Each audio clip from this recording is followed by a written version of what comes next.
जय राधा माधव जय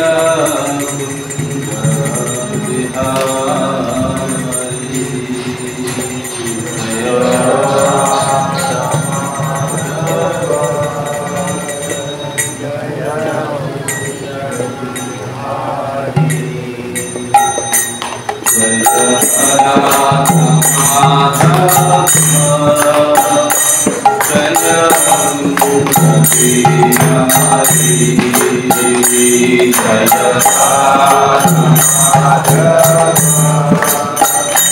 जय कुंज बिहारी जय राधा माधव जय कुंज बिहारी जय राधा माधव जय कुंज बिहारी जय जय गिरिधारी जय जय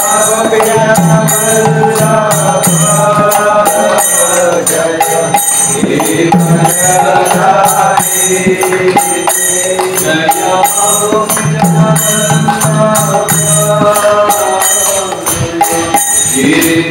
गिरिधारी जय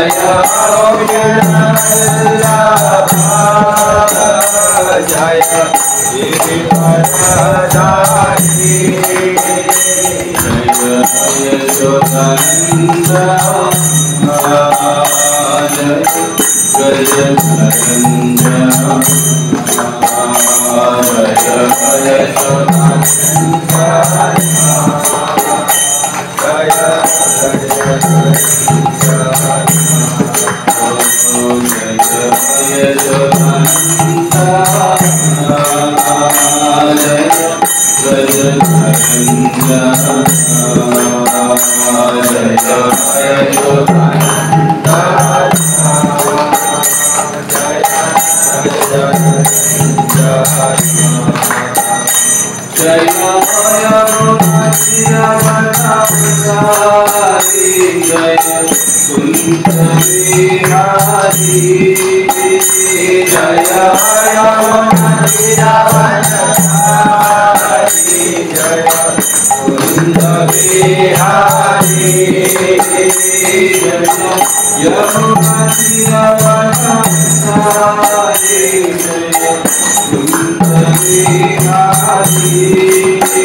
Hare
श्री रामचंद्र भगवान की जय। गुरु श्री प्रभुपाद की जय।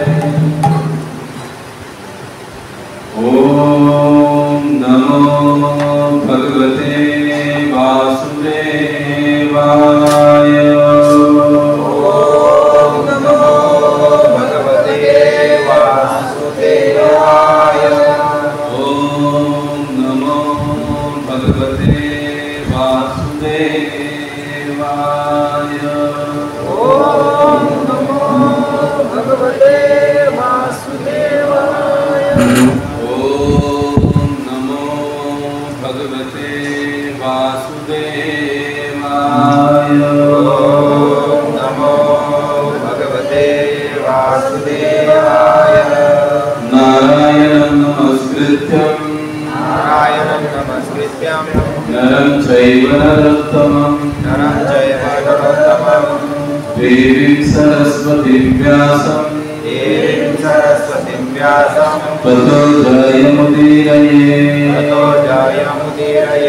नष्टप्रायेषु भद्रेषु नित्यं भागवत सेवया भगवती उत्तमा श्लोके भक्तिर्भवति नैष्ठिकी। कृष्णाय वासुदेवाय देवकी नंदनाय च नंदगोपकुमाराय गोविंदाय नमो नमः। श्रीमद् भागवतम स्कंद तीसरा अध्याय 7वां और श्लोक संख्या 17। सभी पीछे दोहराने की कोशिश करेंगे। यश्च मूढ़तमो लोके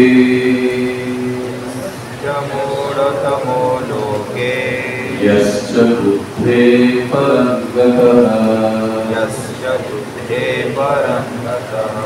तामुभौ सुखमेते क्लिश्यन्त्य अन्तरितो जनः। क्लिश्यन्ति अन्तरति जनः। यश्च मूढ़तमो लोके यश्च बुद्धे परंगतः तावुभौ सुखमेधेते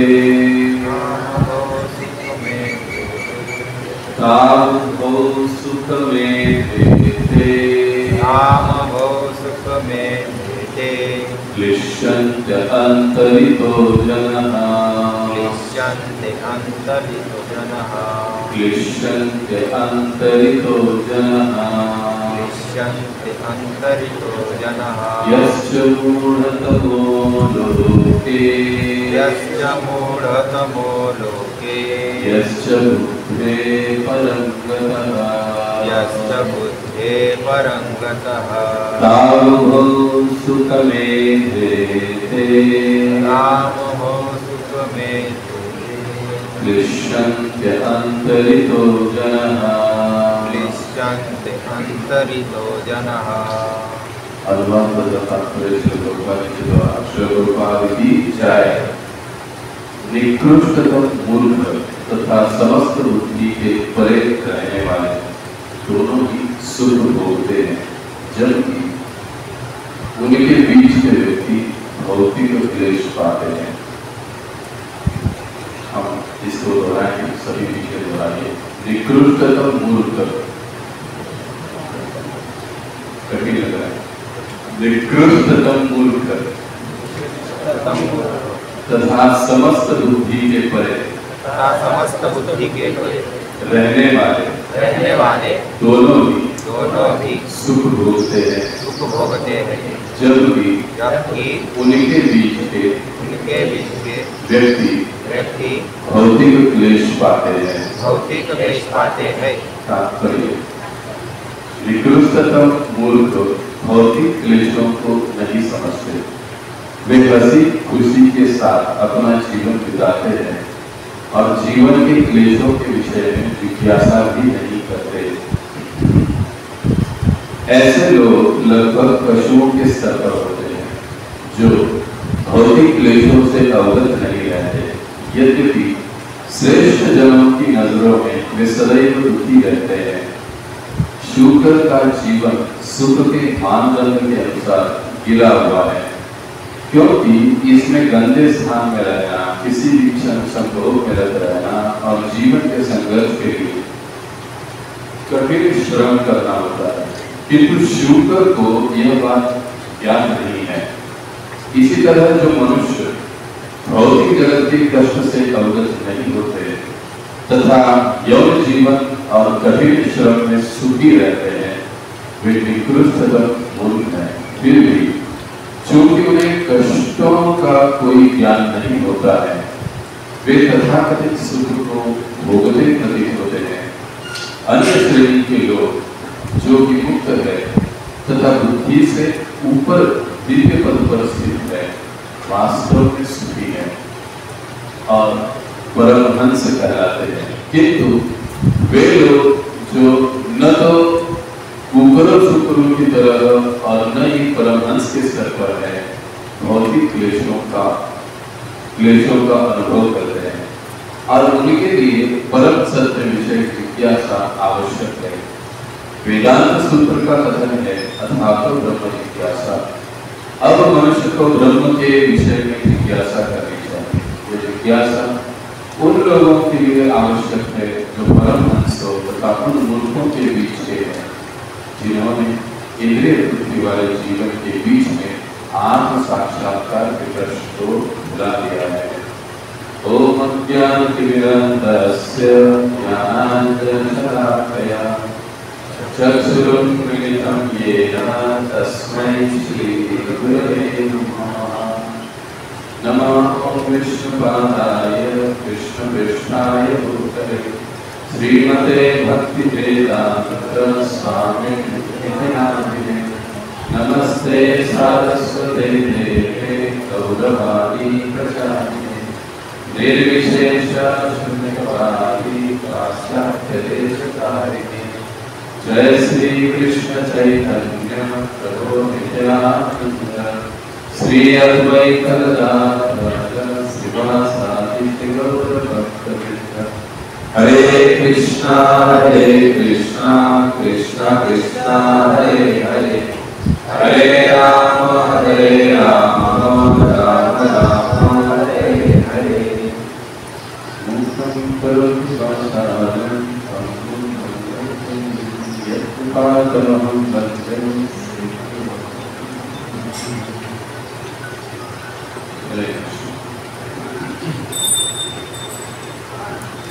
आज इस सत्संग कार्यक्रम बोलो दादा कृष्णचंद्र भगवान की जय।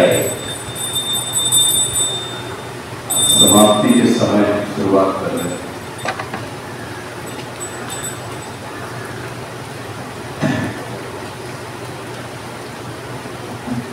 आज के इस कार्यक्रम में सभी का हार्दिक स्वागत है। सत्संग का समय होता है 5 बजे, हम पहुंचते हैं 7 बजे, तो हमको ध्यान में रखना चाहिए। समय पर शुरू होगा, समय पर खत्म होगा, तो सभी के लिए सुविधा होती है। तो आज हमने ये जो भागवत का श्लोक पढ़ा है, तो क्या कोई जानता है आज के प्रवचन का विषय क्या था, क्या लिखा था? कितने लोगों ने हमारे मंदिर के लोग को व्हाट्सएप देखा? देखा बच गया मैं। वो क्या विषय था, उसमें क्या विषय था? वास्तविक स्थिति कौन है? दुनिया भर की चीजें, जो देखने की चीजें वो हम लोग कभी नहीं देखते, यही प्रॉब्लम है। जो देखना चाहिए वो हम लोग कभी नहीं देखते हैं, जो नहीं देखना है वो दुनिया भर चीजों को हम देखते रहते हैं, उसी मोबाइल में, उसी व्हाट्सएप में। तो ये जो भागवत का श्लोक है तीसरे स्कंद का, बड़ा ही महत्वपूर्ण श्लोक है, जिसमें बताया गया है कि इस दुनिया में, इस भौतिक जगत में दो ही प्रकार के लोग सुखी रहते हैं। अभी अगर मैं आपको पूछूं कि आप सुखी हो क्या, तो जवाब दीजिए। आप लोग सुखी हैं? सच्चा जवाब है ना, झूठा जवाब नहीं? हाँ, नहीं है। अच्छा, ठीक है, हंसते हंसते बोल रहे आप नहीं है।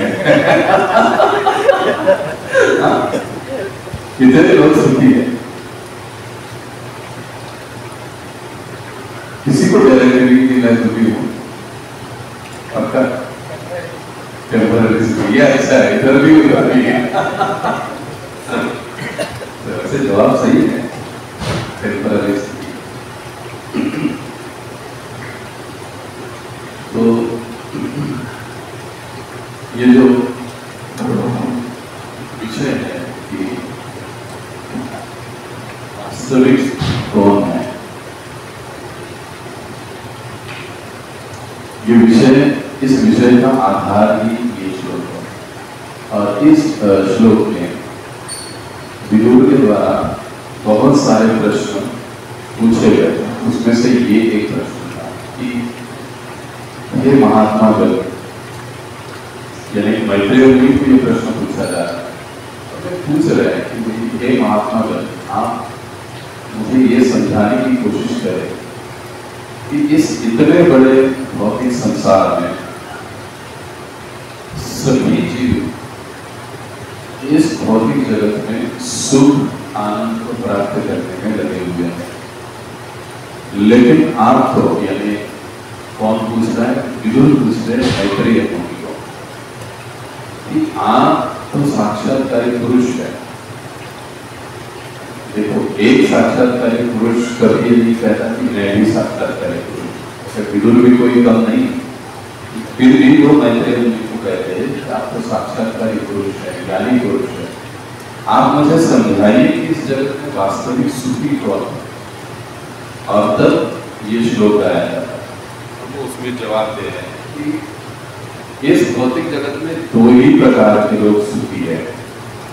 यश्च मूढ़तमो लोके, मूढ़तम, अभी यश यानी वे लोग, वे मूढ़तम जो आत्यंतिक मूढ़ है, और मूढ़ शब्द संस्कृत शब्द है, इसका मराठी हिंदी में अनुवाद क्या है? प्रथम दर्जे का मूर्ख। प्रभुपाद जी भगवद गीता में भी यही देते हैं, और यहाँ पर भी वही कह रहे हैं, निकृष्टतम मूर्ख, यानी सबसे गया गुजरा जो मूर्ख है। सीधे भाषा में एक पागल सुखी होता है, सही में एक पागल सुखी होता है। जब कोई शराबी बहुत सारी शराब पीता है तब वो सुखी होता है। अभी यहाँ पर जो बताया ना, मूढ़तमो, जो मूर्ख है, जो पागल है, ऐसा व्यक्ति सुखी है। पागल व्यक्ति हमेशा उसकी अलग ही दुनिया में हो रहता है। वो अगर बेड पर भी हॉस्पिटल में सोया रहेगा तो उसको पूछेगा कि आप कैसे हो, मैं बहुत अच्छा हूँ। हो सकता है सलाइन लगाया होगा, हाथ ऊपर होगा, पैर ऊपर लगता है, बहुत अच्छा, आई एम फाइन। तो प्रभुपाद जी यहाँ पर तात्पर्य समझा रहे हैं कि ऐसे लोग जो निकृष्टतम मूर्ख है, पागल की तरह ही जीवन जीते हैं, ये लोग सुखी होते हैं। क्यों? क्योंकि ये लोग दुखों को समझते हैं, ये लोग दुखों को समझते हैं। उनके जीवन में अगर दुख भी रहेगा तो वे लोग ये समझते हैं कि हम कुछ न कुछ तो करके इस दुख से निजात पा लेंगे, इस दुख को हम, इसके ऊपर विजय प्राप्त करेंगे। कई बार ऐसे होता भी है, लेकिन एक दुख से मुक्त होते होते दूसरा फिर सामने खड़ा होता है। ये चलता रहता है। और इस चीज को, इस बात को, ये जो मूल लोग हैं, पागल लोग हैं, वो समझते नहीं है। इसीलिए भागवतम कहता है कि ये लोग सुखी हैं। बहुत समय पहले हमने कथा सुनी थी। एक बार इंद्र को श्राप मिल गया। प्रभुपाद जी ने तात्पर्य में उदाहरण के लिए दिया गया शुक्र का, यानी सुअर का जिक्र किया। इंद्र को श्राप मिला, वो सुअर बना। सुअर बनने का श्राप मिला, पृथ्वी पर आ गया, तो बड़े मजे से रहने लगा। काफी समय बीत गया, इंद्र का पोस्ट खाली रहा। अब वहां की देखभाल करने वाला तो कोई चाहिए। अब ब्रह्मा जी सोचने लगे करे क्या, क्योंकि इंद्र के जैसा योग्यता वाला दूसरा तो कोई जीव व्यक्ति मिल नहीं रहा था, इसलिए इंद्र का पद खाली था। क्या किया जाए? तो चाहे जैसे भी वो बदमाशी क्यों ना, उसको अभी वापस लेकर आएंगे और उसका वापस उसको उसके पद पर बिठा देंगे। ये सोचकर ब्रह्मा जी पृथ्वी पर देखा इंद्र बढ़िया से रह रहा है। और इंद्र कौन से शरीर में था? सुअर के शरीर में था। सुअर कितना बढ़िया रहता है ना, जानते हैं? कितना अच्छा स्थान रहता है रहने का। उनका खाना बढ़िया होता है, उनका सोना बढ़िया होता है। ऐसे स्थान में रहे तो ब्रह्मा जी को देखकर बड़ा दुख हुआ। अरे ये देखो, इंद्र स्वर्ग का राजा, एक श्राप के कारण इसकी ये हालत हो गई। तो ब्रह्मा जी उसको आवाज दे, ए इंद्र। तो वो सुअर के शरीर में इंद्र देखता है, आवाज तो आ गया, लेकिन पता कौन है इंद्र, कौन है? तो फिर से बोलते अरे इंद्र। समझ में नहीं। अरे ब्रह्मा जी, मैं आपको बोल रहा हूँ, आप जानते हो आप कौन हो? तो आप कहोगे सुअर कैसे बोलेगा? लेकिन ब्रह्मा जी सामने जब कोई सिद्ध पुरुष जो व्यक्तित्व हो तो वो चींटी से भी बुलवा सकता है, चींटी को उड़वा भी सकता है, या भैंस को भी उड़वा सकता है, कुछ भी कर सकता है, क्योंकि वो सिद्ध पुरुष है ब्रह्मा जी। तो उन्होंने उस सुअर के शरीर में जो इंद्र रह रहे थे उनसे संवाद करने की कोशिश की, बात करने कि देखो ये तुम्हारा स्थान नहीं है, ये तुम्हारी जगह नहीं है। जानते हो तुम तो स्वर्ग के राजा इंद्र हो और एक श्राप के कारण तुम्हारी ऐसी दुर्गति हुई है। चलो मैं तुम्हें वापस लेने आया हूँ। तो कहीं इंद्र स्वर्ग, ये क्या बात हुई? मैं नहीं जानता किसी स्वर्ग को, मुझे नहीं पता कि मैं इंद्र हूँ, मुझे नहीं आना। अरे पागल, चलो हमारे साथ, मैं तुम्हें इंद्र का सारा दरबार दिखाता हूँ, राज्य दिखाता हूँ, वहां पर रहो। इंद्र कहता है नहीं, देखो यहाँ पर मैं कितना बढ़िया से रह रहा हूँ, मेरी पत्नी है, मेरे बच्चे हैं, यहाँ पर खाने के लिए इतना बढ़िया बढ़िया मिल रहा है, मुझे सोने के लिए कहीं पर भी सोच। और ये देख रहे हो पूरा ये एरिया, इसका मैं राजा हूँ। सूरज बोल रहा है ब्रह्मा जी को आश्चर्य हुआ, अरे ये मैं इसको लेने के लिए आया हूं, लेकिन फिर भी ये आना नहीं चाहता। क्यों? एक मनुष्य, अभी प्रभुपाद जी समझा देता, एक मनुष्य की दृष्टि से सूअर का जो सुख है वो एकदम गया अधूरा है। उसका क्या सुख है? तो कूड़े कचरे में रहना, वहां की सारी चीजें खाना, वहीं पर सोना, उस गंदे स्थिति में रहना, ये तो कोई सुख की बात नहीं है। लेकिन सूअर ब्रह्मा को कह रहा है कि मैं यहाँ पर बड़ा सुखी हूँ, मुझे यहाँ से आना नहीं। देखो इतनी सारी फैसिलिटी यहाँ पर मेरे पास है, मैं यहाँ से कैसे आ सकूंगा? मैं नहीं आऊंगा, आप चलो। ब्रह्मा जी निराश होकर वापस। इसी को कहा गया है इस श्लोक में मूढ़तम, ऐसे व्यक्ति जो अपने दुख को समझते ही नहीं, जानते ही नहीं। ऐसे लोग सुखी होते हैं। अब अगर हमको कहें जाओ कचरा कुंडी के बाजू में जाकर रहो, बैठो, वहीं पर खाना खाओ, संभव है हमारे? क्योंकि वो स्थिति ही नहीं है। हम लोग कहेंगे अरे नहीं, ये हमारा स्थान नहीं है। लेकिन जीव का एक दुर्भाग्य का होता है, जिस शरीर में जाता है उस शरीर को अपना मान लेता है, उस स्थिति को अपना मान लेता है, उस परिस्थिति से वो अपने आप को मैच कर लेते हैं। बस यही सब कुछ है। इसलिए यहाँ श्लोक में जो बताया गया है, यश्च मूढ़तमो लोके, जो मूढ़तम इस प्रकार के लोग हैं जो अपने दुख को नहीं जानते। और दूसरी चीज क्या है, तात्पर्य में प्रभुपाद जी वाक्य में बताते हैं, जो वास्तविक सुख को नहीं समझते हैं और खुद के दुख को भी नहीं जानते, ऐसे लोग इस दुनिया में सुखी है। तो गटर में पड़े हुए शराबी को पूछो आप कैसे हो, मैं राजा हूं। यही स्थिति है। अब ये हुई पहली कैटेगरी, सुखी लोगों की। अभी हमको कैसे सुखी बनना है ये मैं आपके ऊपर छोड़ रहा हूं। अब दूसरा कैटेगरी क्या बोलते हैं कि यश्च बुद्धे परम गतः, यश्च बुद्धे, जिनकी बुद्धि परम गते यानी इन सारी चीजों से परे होती है। सीधे शब्दों में प्रभुपाद जी समझाते हैं कि परम गते हैं जो दिव्य ज्ञान में स्थित है, ऐसे लोग सुखी होते हैं। सीधे शब्दों में इतना घुमाने गिराने से एक लाइन में क्या है, इस दुनिया में एक तो पागल सुखी है, मूल व्यक्ति सुखी है, या तो संत सुखी है।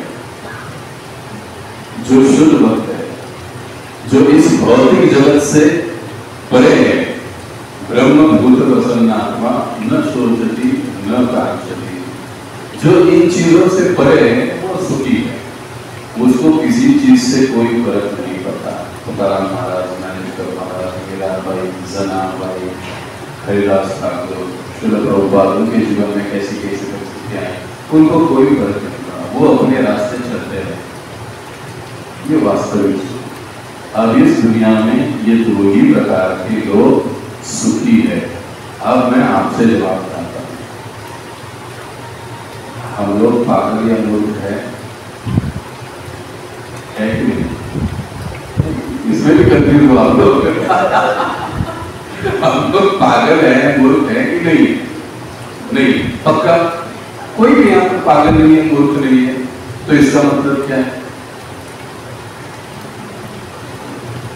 हम लोग सुखी।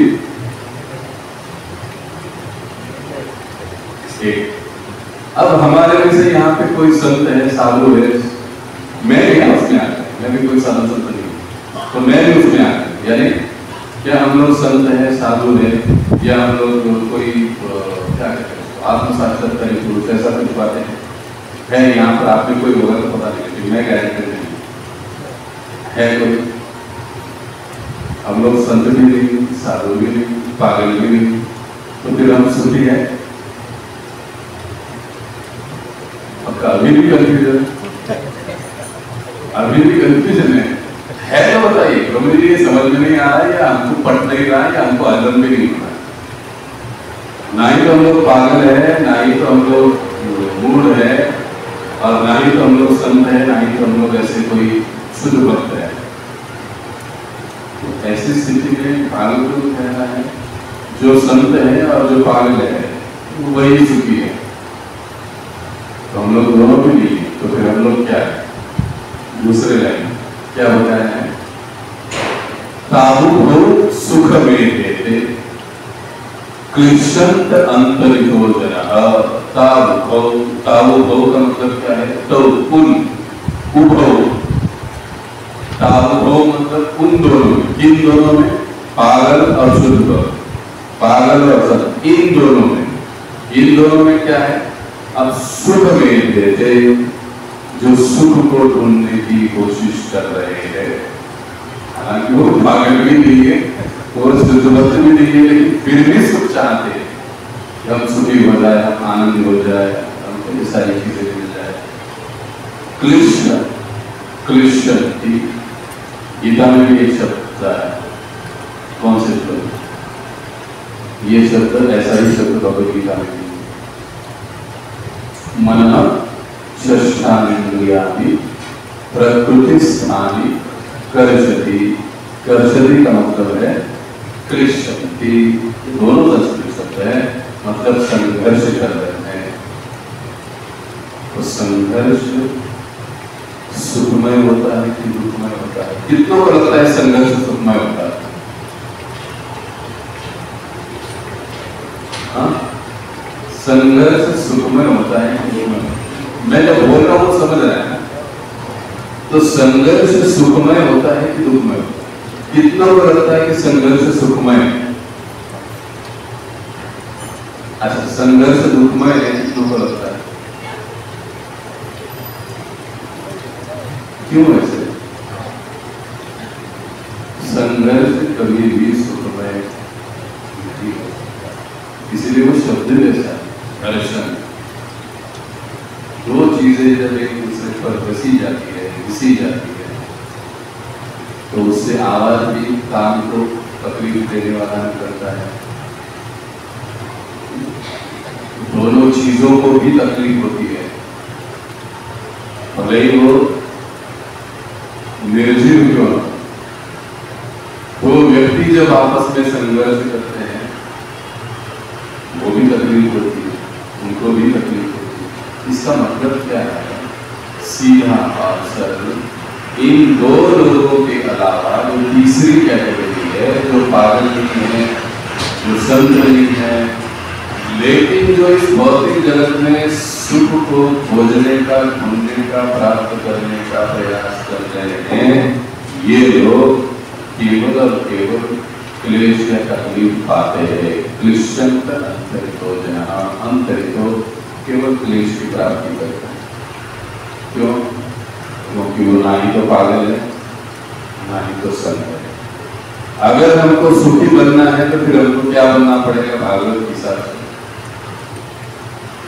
पागल, या तो फिर संत बनना पड़ेगा। तो तीसरा रास्ता ही नहीं पता है। पागल बनना कितनों को मंजूर होगा? वैसे तो पागलपन हम लोग कर ही रहे। कृष्ण भूलिया है, वो पागलपन तो हम कर रही, भगवान को भूलते हैं तो वही हमारा पागलपन है। लेकिन यहाँ पर ऐसे इन दोनों के अलावा जो पागल भी नहीं है, मूल नहीं है, संत साधु नहीं है, शुद्ध भक्त नहीं है, लेकिन फिर भी इस भौतिक जगत में सुख को ढूंढने का प्रयास कर रहे हैं, ऐसे लोग केवल और केवल दुख पाते हैं और दूसरा कुछ भी नहीं। इसीलिए हम देखते हैं कि मनुष्य जीवन में दुख ही दुख प्राप्त होता है। ऐसे क्यों होता है? देखो, वास्तविक देखा जाए तो कोई भी ऐसा व्यक्ति नहीं जो यहाँ पर मंदिर में आया और ऐसे कहेगा कि भगवान मेरा सब कुछ ठीक ठाक चल रहा है, बिजनेस में थोड़ा लॉस कर दो, पत्नी बहुत अच्छी रहती है मेरे साथ, जरा हमारा झगड़ा करवा दो, या पति बहुत अच्छा है, कोई नहीं मानता है, कोई नहीं चाहता है, लेकिन फिर भी हमारे जीवन में घटित होती है।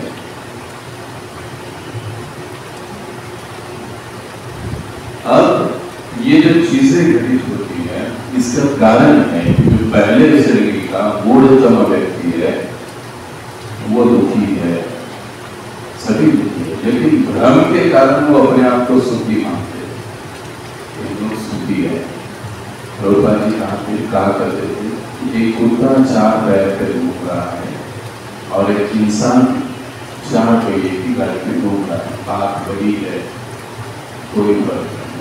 बहुत कड़वा बात कहते हैं। क्यों?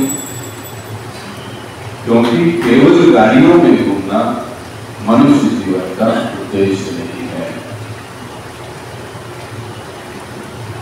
इसलिए इन दोनों के बीच में जो है, हम लोग इस भौतिक जगत में क्लेशों को और दुखों को भोगते रहते हैं।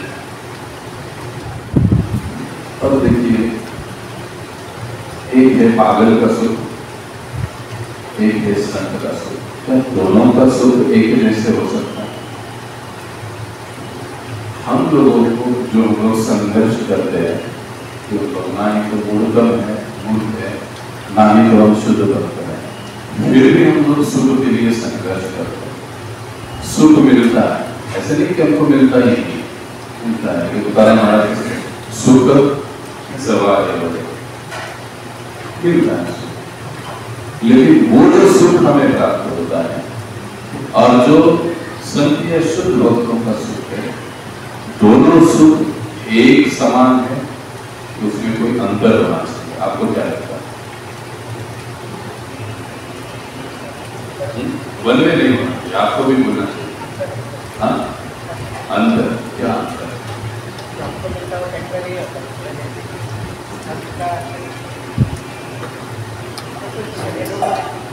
आपने टेम्पररी जब तो कस के पकड़ा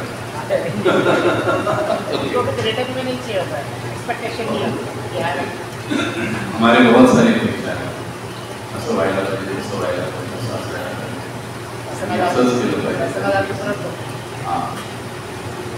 ओके। और क्या दोनों का सुख एक जैसा है तो क्यों, नहीं तो क्यों? किसको लगता है दोनों का सुख एक जैसे लगता है? अच्छा, दोनों के सुख में अंतर है, तो फिर क्या अंतर है? एक इन्होंने बताया कि उनकी कोई अपेक्षा ही नहीं होती, तो इसके लिए उनका दुख का सवाल ही नहीं पैदा, उनका सुख अलग ही होता। वो हर स्थिति में एकदम शांति से रहे और कोई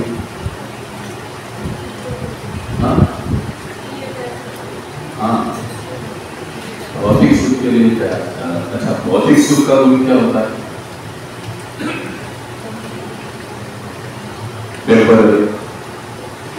भौतिक सुख का गुण क्या होता है? गुण टेम्पररी,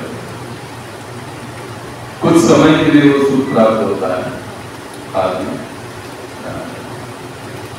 यहाँ पर कितने लोगों का बाल भी हो चुका है, पक्षा बाल भी। आप लोगों ने कभी इकोनॉमिक्स में एक सिद्धांत था, लेकिन मैं आपको एक्सप्लेन करता हूँ, उसका नाम है सिद्धांत।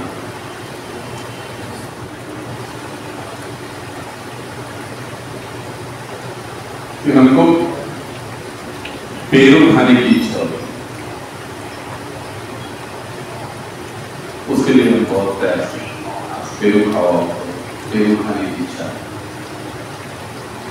पेरू का पहला पेरू जब हाथ में मिलता है और हम लोग पहला निवाला उसका खाते हैं, इतनी मजा आता है। एक पेरू खा लें, अब फिर मन कहता है कि थोड़ा दूसरा भी और एक खाना चाहिए, अब दूसरा भी खाना, तीसरा भी खाते, हो सकता है चौथा भी खाने में बहुत अच्छा लग रहा है। अब पहला पेरू जब हमने खाया, उस पेरू खाने के समय जो आनंद हमको मिला, क्या वो चौथे पेरू के टाइप का?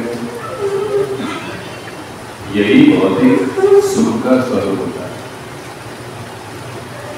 शुरुआत में अमरूद के जैसे लगेगा, बाद में वही हमको नीरस लगेगा। ये भौतिक सुख का गुण है, स्वरूप का। लेकिन जो शुद्ध भक्त या संत जन है, जिस सुख की अनुभूति करते हैं, वो सुख शाश्वत होता है, प्रतिदिन बढ़ने वाला होता है।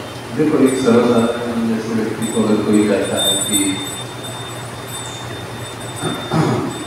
आपको क्या पसंद है, आपको किस चीज में सुख मिलता है, कोई कहेगा मुझे क्रिकेट देखने में सुख मिलता है, कोई कहेगा मुझे पिक्चर देखने में सुख मिलता है, कोई कहता है मुझे बढ़िया बढ़िया 5 स्टार होटल में खाना खाने से सुख मिलता है। हर एक की सुख का डेफिनेशन अलग अलग है। बोलो कृष्णचंद्र भगवान की जय।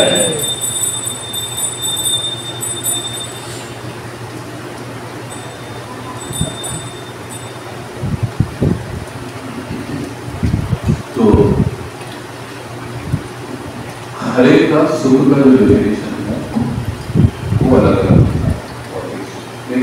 आध्यात्मिक जो सुख है, जो दिव्य सुख है, जिसकी अनुभूति शुद्ध भक्त करते हैं, भक्त लोग करते हैं, वो सुख शाश्वत सिद्ध होता है।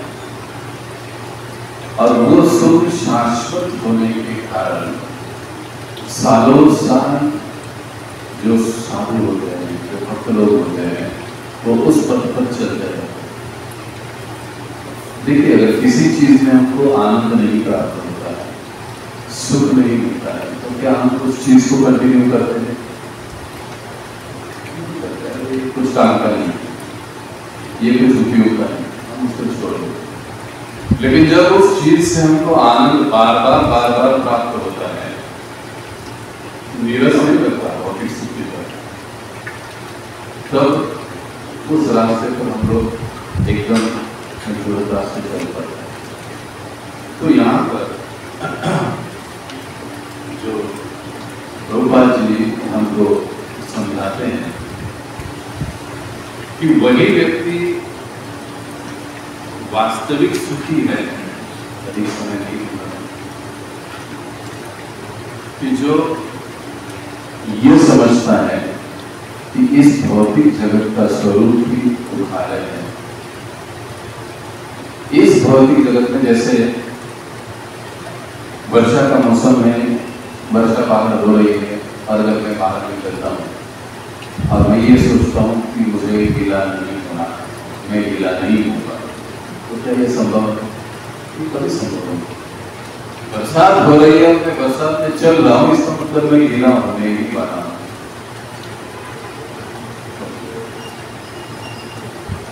क्या हम बरसात को रोक सकते हैं? दूसरी चीज, अगर हमको बरसात से बचना है तो फिर हम क्या करते हैं? छाता लेंगे, रेनकोट लेंगे, जैकेट लेंगे और लेकर हम लोग चलते हैं। तो बरसात से हमारा रक्षा होता है, हमारी रक्षा होती है। उसी प्रकार ये जो भौतिक जगत का स्वरूप है, भगवान ने कहा दुखालय दशाश्वत, इसको हम बदल नहीं सकते। हाँ, लेकिन जैसे हम लोग भक्त बनने की कोशिश कर सकते हैं, पागल बनकर हम लोग सुख प्राप्त करने की कोशिश करेंगे तो वो सुख कुछ समय के लिए केंद्र है।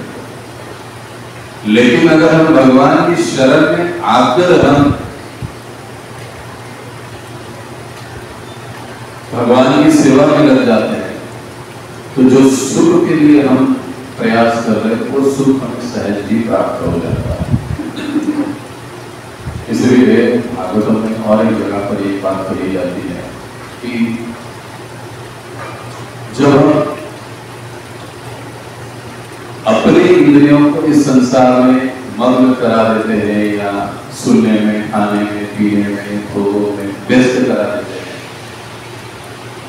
तो ये मानो ऐसा है कि हम लोग अपने आप को ही नष्ट कर रहे हैं।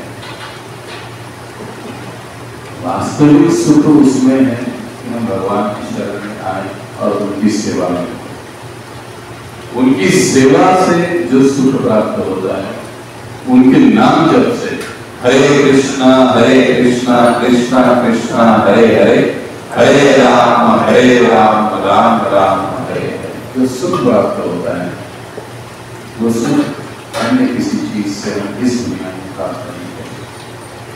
इसलिए प्रभुपाद ने तात्पर्य में एक बात पढ़ा होगा, अथा तो ब्रह्म जिज्ञासा, कि अभी आपको ब्रह्म जिज्ञासा करनी चाहिए। वेदांत सूत्र की शुरुआत है, और शुरुआत का पहला सूत्र क्या है उसका? ब्रह्म सूत्र का। अथा तो अभी आपको ब्रह्म जिज्ञासा करनी चाहिए। अथा अभी ब्रह्म जिज्ञासा आपको, अथा तो ब्रह्म जिज्ञासा, अभी आपको ब्रह्म जिज्ञासा करनी चाहिए। ऐसे क्यों कहा कि अभी आपको ब्रह्म जिज्ञासा करनी चाहिए? क्योंकि वेदांत सूत्रों को खोलने के लिए, पढ़ने के लिए कोई पशु पक्षी को जाएगा? कौन जाएगा? इंसान जाएगा। तो इतने 84 लाख योनियों में घूमने के बाद जब हमको मनुष्य शरीर मिलता है तो उसको उसका पहला काम क्या है? ब्रह्म जी के भगवान कौन? भगवान का मेरे साथ क्या संबंध है? इस दुनिया में मैं दुखों को क्यों भोग रहा हूँ जबकि मेरी इच्छा नहीं होती, मैं चाहता नहीं हूँ इस चीजों, फिर भी मेरे जीवन में ये सारी चीजें आती है। इसका कारण क्या है और कैसे मैं इससे मुक्त हो सकता हूँ? एक प्रश्नों को खोजना या पूछना मतलब ब्रह्म जिज्ञासा है। इसलिए ब्रह्मसूत्र वेदांत सूत्र का जो पहला सूत्र है आपको ब्रह्म जिज्ञासा। अभी मनुष्य जन्म मिला है तो आपको ब्रह्म जिज्ञासा करनी है। तो ब्रह्म जिज्ञासा कहाँ होती है? ऐसे मंदिरों में जिज्ञासा होती है, उत्तर भी मिलता है। उत्तर में फिर क्या करते हैं मंदिर वाले? आप लोगों को सेवा में जोड़ देते हैं और जब हम सेवा में जोड़ देते हैं तब क्या होता है? जिस आनंद के लिए हम दुनिया भर में घूमते हैं उससे भी उत्तम प्रकार के आनंद को हमें प्राप्त करते हैं। इसलिए हम लोग देखते हैं इसको 20 साल 30 साल 50 साल से लोग सेवा कर रहे हैं, भगवान का कीर्तन कर रहे हैं, नाम जप कर रहे हैं, अलग अलग प्रकार की सेवा कर रहे हैं। तो कर रहे क्यों कर रहे हैं? हमने अभी कुछ समय पहले कहा इसका कारण एक ही है कि उनको वो विशिष्ट और दिव्य आनंद की प्राप्ति हो चुकी है, इसलिए तो कर रहे हैं। नहीं तो कौन दिखेगा? अगर यहाँ पे आनंद नहीं मिला तो हम यहाँ पर रुकेंगे? कहीं कभी हमको जब घर में भी आनंद नहीं मिलता तो हम कहेंगे 8-10 दिन कहीं जाकर परिणाम। व्यक्ति एक स्थान पर तब टिकता है जब उसे वहां से कुछ तो प्राप्ति, तो वास्तविक सुख की प्राप्ति हमें भगवान की चरणों में मिलती है।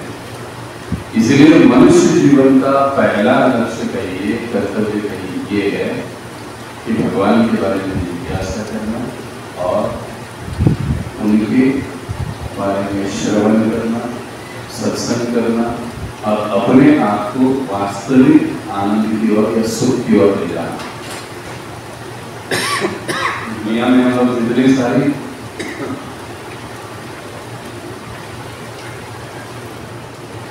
जितना सारा प्रयास करते हैं वो किसके लिए करते हैं?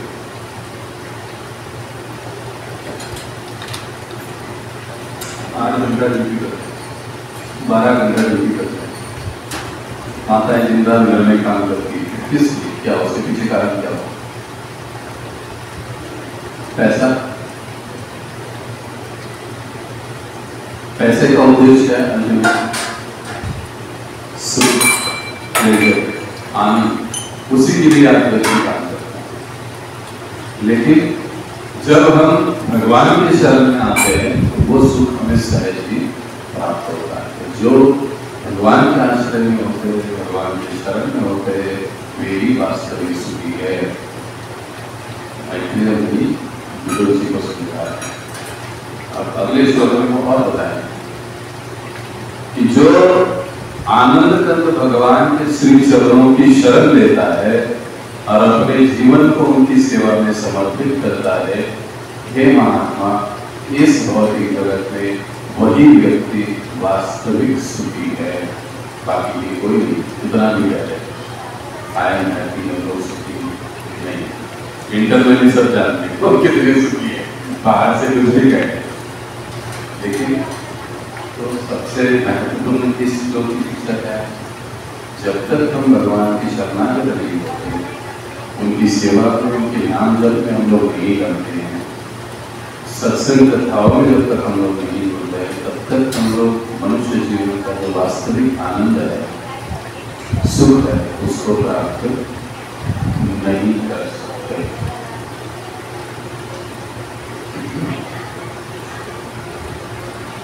कोई बोल रहा है तो यहाँ पर रुकेंगे। किसी का कोई प्रश्न है तो पूछ सकते।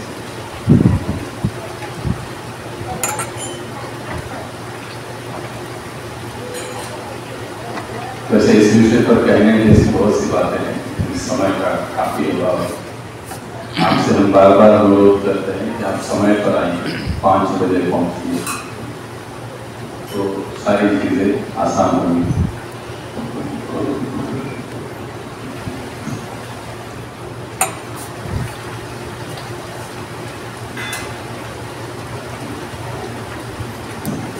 हरे कृष्ण. हरे कृष्ण.